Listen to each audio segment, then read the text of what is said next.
Dear students, hello and welcome to everyone. Today we will start our new chapter. It's named as Introduction to Water Supply. অর্থাৎ আজকে আমরা environmental engineering 1 কোর্সে নতুন একটি chapter বা অধ্যায় শুরু করব, যে চ্যাপ্টারের নাম হচ্ছে ইন্ট্রোডাকশন টু ওয়াটার সাপ্লাই। অর্থাৎ এই চ্যাপ্টারে আমরা দেখব যে এটা হচ্ছে ITN এর যে বইটা আমি রেফার করেছি আপনাদেরকে টেক্সট বুক হিসেবে, এবং আমাদের গুগল ক্লাসরুমে এই বইটা আপলোড দেওয়া আছে। প্লিজ আপনারা ওখান থেকে এটাকে কালেক্ট করে নেবেন নিজ দায়িত্বে। ওই বইয়ের 15 নম্বর চ্যাপ্টারে পেজ নাম্বার হচ্ছে পেজ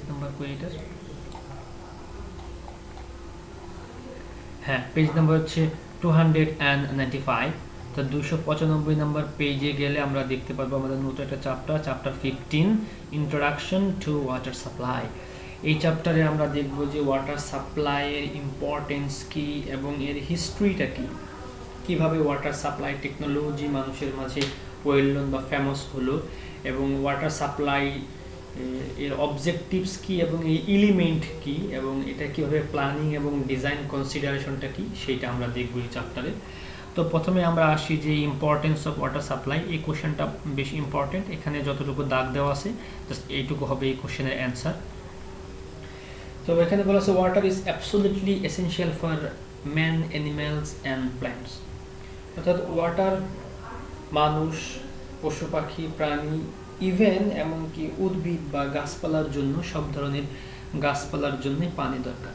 অর্থাৎ প্রত্যেকটা প্রাণী বা জীব এর জন্যই আমাদের পানি দরকার। আমরা যদি বায়োলজিতে দেখি তাহলে আমরা দেখবো আমাদের কোষের যে অংশ, কোষ ঝিল্লি বা কোষ যে স্ট্রাকচার, এর 75% বা 70% হচ্ছে পানি বা ওয়াটার।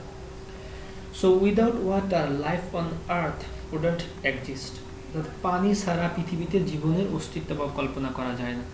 তো তার মানে এই না যে মানুষ শুধু ড্রিঙ্কিং পারপাসে বা খাওয়ার জন্যই পানিকে ইউজ করে, but also without drinking, but also মানুষ বাথিং, তাদের গোসলের কাজে, লন্ড্রি, ধোয়া মোছার কাজে, আর আদার ডোমেস্টিক ইউজ, আরও অন্যান্য গৃহস্থলীয় কাজে আমরা পানির ব্যবহার করি।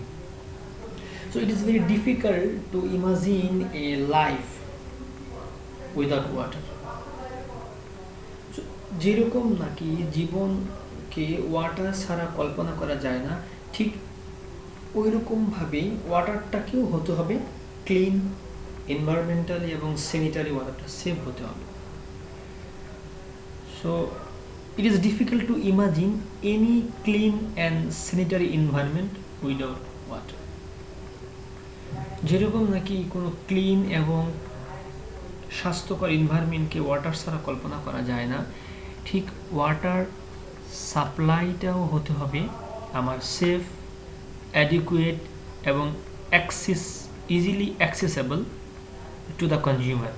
অর্থাৎ যেরকম ওয়াটার ছাড়া আমি জীবনকে কল্পনা করতে পারি না, ঠিক ওইরকম ওয়াটারটাও হতে হবে কি আমার জীবনের জন্য নিরাপদ, সেফ, অ্যাডিকুয়েট, পর্যাপ্ত। অর্থাৎ আমি যখন যতটুকু চাচ্ছি, আমার যতটুকু দরকার ততটুকুই যত আমি পাই, এবং ইজিলি সেটা অ্যাক্সেসেবল হয়, অর্থাৎ আমি তার কাছে সহজেই পৌঁছাইতে পারি। কম্বাইন্ড উইথ প্রপার স্যানিটেশন, শুধু পানিটা আমার কাছে ইজিলি অ্যাভেলেবল হলেই হবে না, ওয়াটারটা সেটা হতে হবে প্রপার স্যানিটেশনের মাধ্যমে, প্রপার নিরাপদ ব্যবস্থার মাধ্যমে, যাতে আমার কাছে সেটা পৌঁছায়। আর basic needs and essential component of primary health care. তো এটা হচ্ছে ইম্পর্টেন্স অফ ওয়াটার সাপ্লাই। এরপরে আমরা যে পার্টটা যাব সেখানে হচ্ছে আমরা এর হিস্ট্রি পড়ব, যে কিভাবে ওয়াটার সাপ্লাই টেকনোলজি বা ওয়াটার সাপ্লাইয়ের সাথে মানুষ কতটুকু পরিচিত বা কিভাবে পরিচিত, সেটা হচ্ছে আমরা হিস্ট্রি অফ ওয়াটার সাপ্লাইকে যদি দেখি তাহলে দেখা যায় যে মিশরীয় সভ্যতা আজ থেকে 4000 বছর আগে, অর্থাৎ খ্রিস্টপূর্ব 2000 বছর পূর্বে, এখন যেহেতু 2020 সাল চলতেছে, তো 4020 সাল পূর্বে মানুষ, মিশরীয় যে সভ্যতা, সেই সভ্যতার মাঝে মানুষ ওয়াটার সাপ্লাইয়ের যে নিদর্শন, সেই নিদর্শনকে প্রত্নতত্ত্ববিদরা খুঁজে পেয়েছে। যে তারা যে নীল নদের পাশে, নীল যে ভ্যালি, নীল নদের যে উপত্যকায় তারা বসবাস করতো, সেখানে 2 মিলিয়ন, ওভার 2 মিলিয়ন পিপলের মাঝে তারা বিভিন্ন সিস্টেমে ওয়াটারকে সাপ্লাই তারা করতো।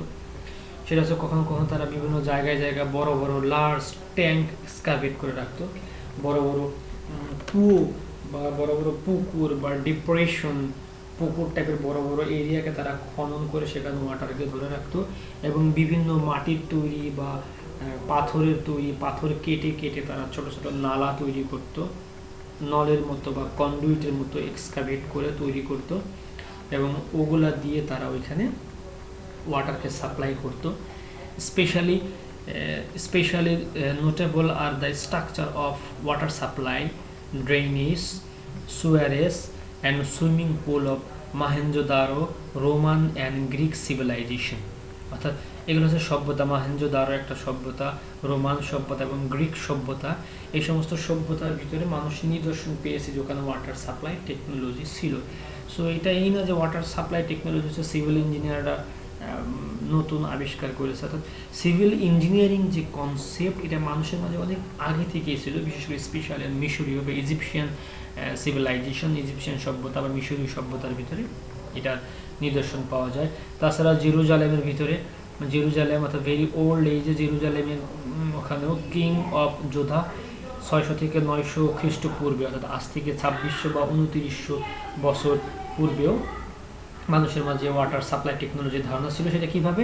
দ্য কন্ডুইট আর রক কাট ক্যানেল, অর্থাৎ পাথর কেটে তারা কন্ডুইটের মতো তৈরি করতো। কন্ডুইট তো বুঝি আমরা সরু তার বা হচ্ছে পাইপের মতো, এটাকে আমরা কন্ডুইট বলি। যেমন ইলেকট্রিক কন্ডুইট ওয়ারিং করে, যখন ইলেকট্রিক ওয়ারিং করা হয় কোথা থেকে কন্ডুইট যাবে, অর্থাৎ তার যে পাইপের ভিতর দিয়ে যাবে সেটাকে ডিজাইন করা হয়। ঠিক কন্ডুইট হচ্ছে ওই রকম, যার ভিতর দিয়ে কোনো কিছু ফ্লো আউট হয় বা কন্টিনিউয়াসলি মুভমেন্ট করতে থাকে, ওটা ফ্লো হয়, ডিসচার্জ হয়। সো এরকম কন্ডুইট, অথবা আপনারা কন্ডুইট লিখে ইন্টারনেটে সার্চ দিলে কিছু ফিগার আপনারা দেখতে পাবেন বা ছবি দেখবেন। সার্চ দেওয়ার পর ছবি ক্লিক করে ছবি দেখবেন যে কন্ডুইট জিনিসটা কি। এটা হচ্ছে তারের, এটা হচ্ছে এক ধরনের কি বলবো পাইপের ভিতর দিয়ে, যার ভিতর দিয়ে পানি প্রবাহিত হয়, বা তেলের কন্ডুইট দিয়ে তেল প্রবাহিত হয়, বিদ্যুতের কন্ডুইট দিয়ে বিদ্যুতের তার প্রবাহিত হয়। তার প্রবাহিত হয় বলে তার ওখান দিয়ে পাস করে আর কি।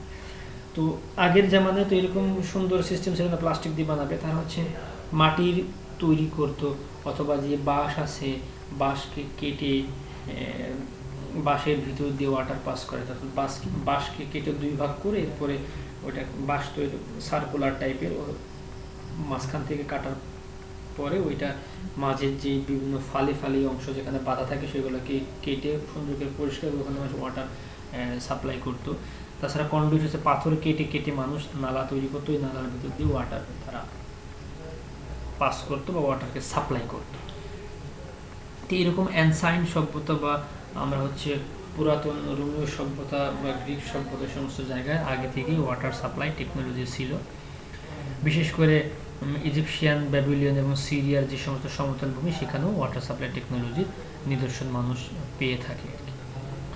আর ইন্ডিয়ান রিজিয়নে, অর্থাৎ ইন্ডিয়া বাংলাদেশ, ইন্ডিয়া, পাকিস্তান, এই রিজিয়নেও বিভিন্ন ওয়াটার সাপ্লাই টেকনোলজি বা ওয়াটার সাপ্লাই সিস্টেম ছিল। বিভিন্ন কূপ বা কুয়ো খনন করতো মানুষ, এবং সেখান থেকে লাইন দিত, ছোট করে লাইন দিয়ে সেই ওয়াটার সাপ্লাই টেকনোলজি তারা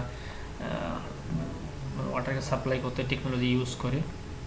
এবং ঢাকাতে ফার্স্ট যখন ওয়াটার সাপ্লাই সিস্টেম শুরু হয় সেটা হচ্ছে 1874 নবাব স্যার আব্দুল গনি উনি ঢাকা ওয়াটার ওয়ার্কস এর মাধ্যমে ওয়াটার সাপ্লাই সিস্টেম চালু করে। First Dhaka water supply system was established in 1874 and Kolkata is 1870, and thereafter Bombay, Madras and Pune 1875, 1880, 1890. তখন তো এগুলো সব একসাথে ছিল, ইন্ডিয়ান সাবকন্টিনেন্ট। তো এটা হচ্ছে ওয়াটার সাপ্লাই হিস্ট্রি। এখন আমরা পড়বো অবজেক্টিভস অফ ওয়াটার সাপ্লাই। এটা জাস্ট আপনাদের জানার জন্য ওয়াটার সাপ্লাই হিস্ট্রিটা, এটা পরীক্ষার জন্য অতটা ইম্পর্টেন্ট না, বাট আমরা যখন ওয়াটার সাপ্লাই টেকনোলজি পড়তেছি এর হিস্ট্রিটা, ইতিহাস তো আমাদের জানা দরকার। পরীক্ষার জন্য আমাদের গুরুত্বপূর্ণ হচ্ছে এইটুকু, এই যে দাগ দেওয়া অংশটুকু, ইম্পর্টেন্স অফ ওয়াটার সাপ্লাই। এরপরে আমরা পরের যে টপিক সেটা যাব, সেটা হচ্ছে আমাদের অবজেক্টিভস অফ ওয়াটার সাপ্লাই। তো তো the broad objectives underlining any water supply system are two, অর্থাৎ ওয়াটার সাপ্লাই সিস্টেমটাকে ব্রড থেকে আমরা যদি কল্পনা করি, অবজেক্টিভস যে ওয়াটার সাপ্লাই সিস্টেম সেটা তিনটা objective. Water supply water in adequate quantity, অর্থাৎ ওয়াটারকে সাপ্লাই করতে পর্যাপ্ত পরিমাণে, অর্থাৎ যতগুলো লোক ওই কমিউনিটির ভিতরে, তার লিভিং কমিউনিটির ভিতরে যে পরিমাণ মানুষ বসবাস করতেছে তাদের জন্য পর্যাপ্ত পরিমাণ ওয়াটার যদি সাপ্লাই করি তাহলে পর্যাপ্ত পরিমাণ ওয়াটার সাপ্লাই করতে হবে। Supply safe and wholesome water to the consumer. Consumer মানে হচ্ছে গ্রাহক, যারা আমার ওয়াটারকে এখান থেকে ইউজ করবে। আমি যে ওয়াটারটা, আমি যদি কোনো অথরিটি হই, মিউনিসিপ্যাল অথরিটি হই বা খুলনা ওয়াসা হই বা ঢাকা ওয়াসা হই, আমি যদি ওয়াটার সাপ্লাই করি তাহলে আমার ওয়াটার সাপ্লাইটা হতে হবে safe and wholesome two the consumer. তা যারা ইউজ করবে তারা সেফলি এবং হোলসামলি ওয়াটারটাকে কনজিউমার করতে পারবে। হোলসাম মানে হচ্ছে স্বাস্থ্যবান, মানে এটা আমি পরে ডিসক্রাইব করবো হোলসাম মানে কি। আর make water easily available to the consumer, তা আমি যে ওয়াটারটা সাপ্লাই করতেছি এটাতে কনজিউমার ইজিলি সেটাকে পেতে পারে। আমার ওয়াটার দরকার, বাট পর্যাপ্ত পরিমাণে সাপ্লাই হয়, কিন্তু আমার বাসা থেকে 10 কিলোমিটার দূর, সেখানে গিয়ে আমার ওয়াটারকে আনতে হয়, তাহলে এটা আমার ইজিলি অ্যাভেলেবেল না। আবার দেখা যায় আমার বাড়ির কাছেই, একবার আমার ঘরের ভিতরে ওয়াটার সাপ্লাই ট্যাপ, বাট আমি দিনের ভিতরে ম্যাক্সিমাম সময় ওয়াটার পাই না, তাহলে অ্যাডিকুয়েট হলো না। অথবা আমার ঘরের ভিতরেই আছে এবং আমি সবসময় পাই, বাট ওয়াটারটা সেফ না, পলিউটেড ওয়াটার বা হোলসাম না, মানে ওয়াটারটা আমার স্বাস্থ্যের জন্য সুইটেবল না। So adequate in nature, it means that the water supply in adequate in nature. Adequate quality means that water supply to the community should meet all the requirements of water and be available when required. অর্থাৎ এই যে প্রথম কথাটা বললাম যে water supply in adequate quality. Adequate quality মানে কি বোঝায়? অ্যাডিকুয়েট কোয়ালিটি মানে হচ্ছে যে আমি আমার সমস্ত চাহিদা, আমার যখন দরকার হবে ওয়াটারের চাহিদা, সমস্ত চাহিদা পূরণ হবে ওই সাপ্লাই ওয়াটার দ্বারা, এবং যখন আমার দরকার হবে তখনই আমি পাবো, সেটাকে বলা হয় available quantity. Water is safe. Safe means when it does not cause any harm upon the consumer. অর্থাৎ ওয়াটারটা সেফ বলতে আমি এটা বোঝাবো যে এই ওয়াটার আমার কোনো ক্ষতি করবে না। And wholesome water is unpolluted, significantly free from toxic substance as well as excessive amount of mineral and organic matter. Wholesome বলতে আমি বোঝাবো যে ওয়াটারটা আনপলিউটেড হবে, অর্থাৎ দূষিত হবে না। এটা মানে হচ্ছে significantly free from toxic substance, বিভিন্ন ক্ষতিকারক সাবস্টেন্স, এবং অতিরিক্ত মিনারেল, অর্থাৎ আমার পানির ভিতরে আয়রন দরকার শরীরের জন্য, বাট যখন বেশি হয়ে যাবে যেটা আমাদের ক্ষতিকারক। ম্যাঙ্গানিজ দরকার, সালফেট দরকার, ক্যালসিয়াম দরকার, বাট যখনই এটা অ্যামাউন্টের চেয়ে বেশি হয়ে যাবে ক্যালসিয়াম, তাহলে হার্ডনেস ক্রিয়েট করবে। যখন মিনারেল বেশি হয়ে যাবে তখন বিভিন্ন প্রবলেম ক্রিয়েট করবে। So as well as excessive amount of mineral থেকেও আমাকে ওয়াটারটা সেভ হতে হবে, এবং অর্গানিক ম্যাটার অর্থাৎ বিভিন্ন ব্যাকটেরিয়া বা ব্যাকটেরিওলজিক্যাল কন্টামিনেশন, প্যাথোজেনিক অর্গানিজম, এগুলো থেকেও আমাকে ওয়াটারটা সেভ থাকতে হবে, তখন সেটাকে আমি বলবো হোলসাম ওয়াটার। এবং থার্ড যে কোশ্চেন ইজিলি অ্যাভেলেবেল, সেটা আমরা বুঝতেই পারতেছি যে আমার নিজের যেই ওন প্রিমিজেস, নিজের যে ক্যাপাসিটি এরিয়া, তার ভিতরে যাতে ওয়াটারটা থাকে।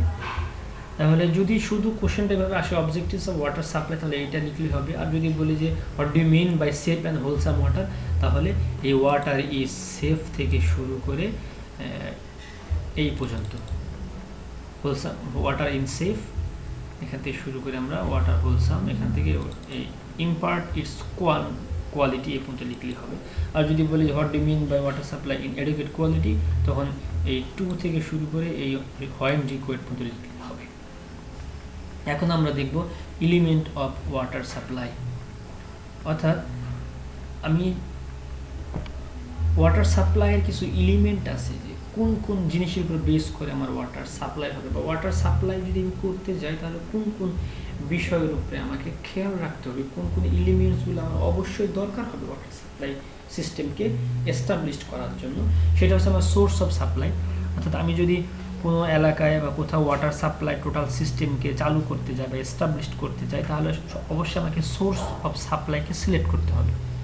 আমি সব ঠিক করলাম, কিন্তু যেখান থেকে আমি ওয়াটার আনবো সেখানে কোনো ওয়াটার নাই, বা আমি কোনো সোর্সকে সিলেক্ট না করি সমস্ত pipeline, water supply network, overhead tank সব কিছুই তৈরি করে ফেলছি, বাট ওয়াটার সাপ্লাই দেবো সেই সোর্স নাই আমার, তাহলে হবে না।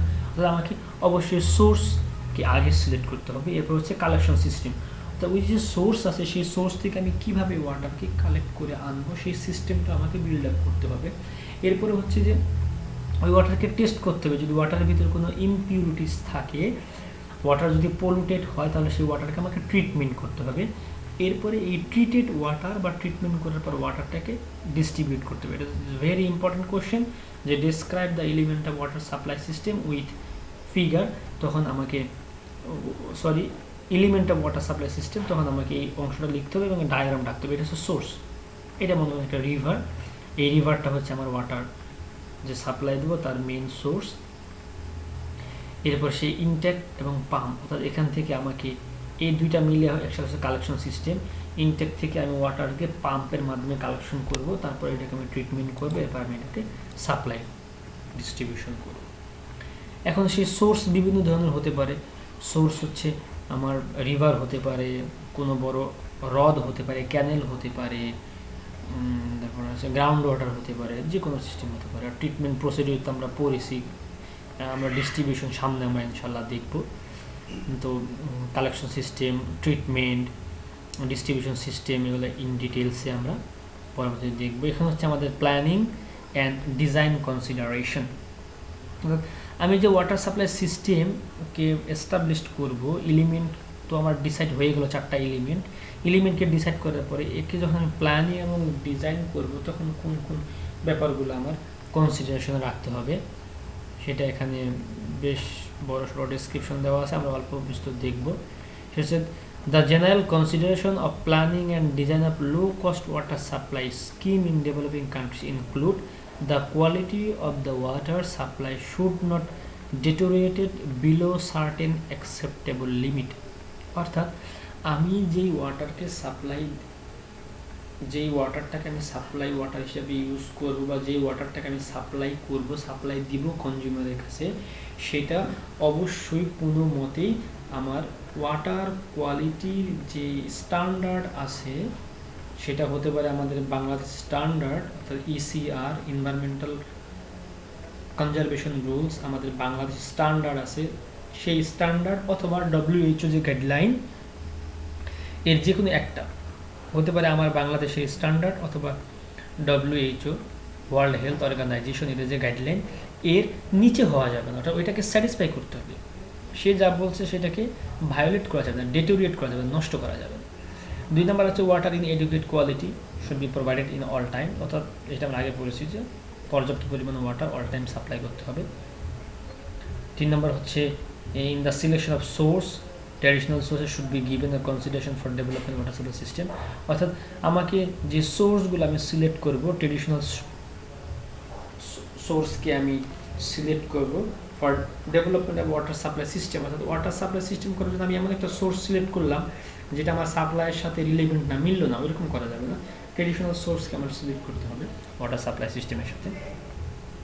Construction, operation, maintenance and repair should be minimum with competence of local technical staff. তা আমি যে ওয়াটার সাপ্লাই সিস্টেমকে বিল্ড আপ করবো, সেই সিস্টেমটা এমনভাবে বিল্ড আপ করতে হবে যাতে সেটা কনস্ট্রাকশন করার জন্য, তাকে অপারেশন বা মেনটেনেন্স করা অথবা রিপেয়ার করার জন্য যাতে আমি লোকাল টেকনিক্যাল স্টাফ দ্বারাই করতে পারি। আমি এমন এক টেকনোলজির ওয়াটার ট্রিটমেন্ট প্ল্যান্ট এখানে বিল্ড আপ করলাম যে বাংলাদেশের কোনো টেকনিশিয়ান বা কোনো ইঞ্জিনিয়ার সেটা বুঝতেই আসে না, ওইটাকে মেনটেনেন্স করার জন্য, ওইটাকে রিপেয়ার করার জন্য, ওই ট্রিটমেন্ট প্ল্যান্টকে চালায় রাখার জন্য বা ট্রিটমেন্ট ওয়াটার সাপ্লাই নেটওয়ার্ককে চালু রাখার জন্য আমাকে সবসময় বিদেশ থেকে high official highly trained engineer আনা দরকার। এরকম করা যাবে না, যাতে আমার local people, local technical staff বা লোকাল স্কিল্ড ইঞ্জিনিয়ার সেটাকে মেনটেন করতে পারে, এরকম করে আমাকে ওয়াটার সাপ্লাই সিস্টেমটাকে বিল্ড আপ করতে হবে। The equipment use shall be hardly reliable and preferably available local, অর্থাৎ আমি যে সমস্ত ইকুইপমেন্টগুলো ইউজ করব সেগুলো যাতে রিলায়েবল হয় এবং সেটা লোকালি যাতে সেই ইকুইপমেন্টগুলো অ্যাভেলেবল হয়, যাতে যে কোনো সময় আমার কোনো ইকুইপমেন্ট রিপেয়ারিং দরকার হলে বা সেটাকে মেনটেন্স করা দরকার হলে ইজিলি আমি লোকাল মার্কেট থেকে বা লোকালি সেটাকে আমি ম্যানেজ করতে পারি।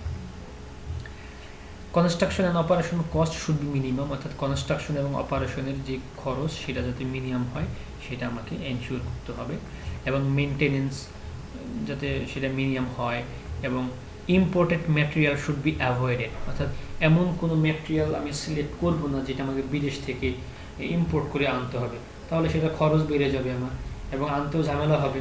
যখন কখনো যদি কোনো নষ্ট হয়ে যায় তাহলে আবার সেটাকে বিদেশ থেকে ইম্পোর্ট করে আনতে হবে। দেখা যায় আমার আজকে ওয়াটার সাপ্লাই ট্রিটমেন্ট থেকে ওয়াটার সাপ্লাই দেওয়া দরকার, বাট এমন একটা কোনো সমস্যা হয়েছে যে ইম্পোর্টেড কোনো ম্যাটেরিয়াল নষ্ট হয়ে গেছে, বিদেশ থেকে আনতে হবে, আনতে আমার সেখানে 1 মাস সময় লাগবে। আর এই 1 মাস সময় যদি আমার এই এলাকার লোকজন ওয়াটার পানির হাহাকার করে রাস্তায় আন্দোলন শুরু করবে, দেখা তারা পানি পাচ্ছে না, খুলনা ওয়াসাকে ভেঙে দুমড়ে মুচড়ে ভেঙে দিল, তো এরকম আনঅ্যাভয়েডেবল মানে এরকম কোনো আনসার্টেন সিচুয়েশন যেগুলো আমরা চাই না, ওইরকম অপ্রীতিকর কোনো ঘটনার সৃষ্টি না হয়, এই জন্য ইম্পোর্টেড কোনো ম্যাটেরিয়াল চেষ্টা করবো অ্যাভয়েড করার। আর না থাকলে কী করার আছে, পরবর্তীতে যদি এমন হয় যে এমন কোনো ওয়ে নাই আমাকে বাইরে থেকে ইম্পোর্ট করে আনতেই হবে, তাহলে এক্সট্রা স্পেয়ার হিসেবে 4-5টা এক্সট্রা এনে রাখবো, যাতে আমি কোনো কারণে নষ্ট হয়ে গেলে ব্যাকআপ দিতে পারি আমি সেটাকে। The use of pumping and chemical should be minimum, অর্থাৎ যাতে পাম্পিং কম করতে হয়, কেমিক্যাল কম ইউজ করতে হয়, সেটা আমি খেয়াল রাখবো। এই দাগ দেওয়া অংশগুলো আর হচ্ছে এটা provision should be made to prevent or deal with possible deterioration of equity of raw water or breakdown of the system, অর্থাৎ আমাকে provision should be made to prevent or deal with the possible deterioration, অর্থাৎ সম্ভাব্যময় যত ডেটিরিয়েশন আছে সেগুলোকে আমার prevent করতে হবে, deal করতে হবে, এবং র ওয়াটার সিস্টেম, অর্থাৎ যে র ওয়াটারটা আমি আনতেছি সেই র ওয়াটার তার ভিতরে যে র ওয়াটারের মাঝে র ওয়াটারের যে কোয়ালিটি সেইটার কোয়ালিটি যাতে ডিটেরিয়েট না হয়, তা আমি যেখান থেকে র ওয়াটারটা আনতেছি, যেমন আমি আমার সোর্স হচ্ছে এখান থেকে 40 কিলোমিটার দূরে, তো আমি 40 কিলোমিটার দূর থেকে ওয়াটারকে কালেক্ট করে আনবো সাপ্লাই দেওয়ার জন্য ট্রিটমেন্ট প্ল্যান্টে, বাট কালেক্ট করে আনার সময় রাস্তায় তার কোয়ালিটি নষ্ট হয়ে গেল। তা আমি যেখান থেকে কালেক্ট করে আনলাম যে কন্ডুইটের মাধ্যমে বা যেই পাইপের মাধ্যমে, দেখো এই পাইপের মাধ্যমে আসার সময় পানি দূষিত হয়ে গেল, সো পানিটা যেই পরিমাণ দূষিত ছিল ওইটাকে কালেক্ট করে আনার সময় রাস্তায় এর চেয়ে আরও বেশি দূষিত হয়ে গেল। তো এই সিস্টেমটাকে এটা অ্যাভয়েড করতে হবে। এবং sustainability of the system should be given preference, অর্থাৎ আমি যে সিস্টেমটাকে ডেভেলপ করতেছি সিস্টেমটা যাতে সাস্টেনেবল হয় সেইটাও আমাকে খেয়াল রাখতে হবে। এখান থেকে এই একটা দুইটা পয়েন্ট, আর এখানে আছে আমাদের 1 2 3 4 5 6 7 এই 7 আর 2 9টা পয়েন্ট শর্ট করে আমি নোট করে রাখতে হবে আপনাদেরকে। এটা আমাদের প্ল্যানিং অ্যান্ড ডিজাইন কনসিডারেশন যদি আসে কোশ্চেনে, তাহলে এখানে যে শর্ট কোশ্চেনগুলো আমি যে কথাগুলো আমি বললাম সেই কথাগুলো এখানেই আসে, এটাকে জাস্ট একটু পড়ে আপনাদের মনে রাখতে হবে। এনভায়রনমেন্ট তো এটা এখানে আসলে পড়ে বা এখানে সূত্র নাই যে সূত্র দিলে আপনার এই লেখাটা চলে আসবে, এটা আপনাকে পড়তে হবে। পড়ার পরে একটা সিস্টেম আপনি ডেভেলপ করতেছেন, আপনাকে মাথার ভিতরে একটা সেট আপ ক্রিয়েট করতে হবে যে আমি কোন বিষয়টা পড়তেছি এবং বিষয়টা আসলে কি চাচ্ছে আমার কাছে, এটাকে বুঝে যখন পড়বেন এটা অটোমেটিক নিজের ভিতরে মনে থাকবে। আর যেহেতু ইংরেজি নিয়ে আপনাদের সমস্যা, সো একটু বেশি করে পড়েন লিখেন, তাহলে জিনিসটা মনে থাকবে ইনশাআল্লাহ, আশা করি। Thanks to everyone.